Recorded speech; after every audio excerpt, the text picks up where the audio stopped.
এইভাবে যদি একবার কড়াই পনির বানিয়ে ফেলতে পারো তাহলে আর উইকেন্ডগুলোর চিন্তা নেই কিন্তু ডিনারের। দারুণভাবে ধাবা স্টাইলের কড়াই পনির। দেখে নাও, পুরো রেসিপিটা বলা রয়েছে। তাও যদি কোনো কিছুতে অসুবিধা হয় অবশ্যই আমাকে পিন কমেন্ট করো, আমি ডিটেলসে রেসিপি বলে দেবো।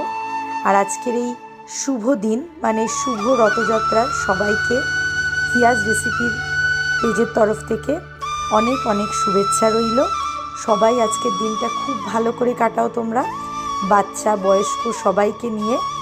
অবশ্যই কিন্তু রথের মেলায় গেলে খাজা আর পাঁপড় খেয়েও কিন্তু, এটা না খেলে কি আর রথযাত্রা পূরণ হয়? তো অবশ্যই তোমরা দিনটাকে ভালো করে কাটাও আর রেসিপিটা দেখে নাও। আশা করছি তোমাদের খুব ভালো লাগবে। একবার করে দেখো, এটার পরে পনিরটা অন্যরকমভাবে আর করার ইচ্ছেই করবে না, এটা আমি দাবা দিয়ে বলতে পারি। জয় জগন্নাথ। Thank you.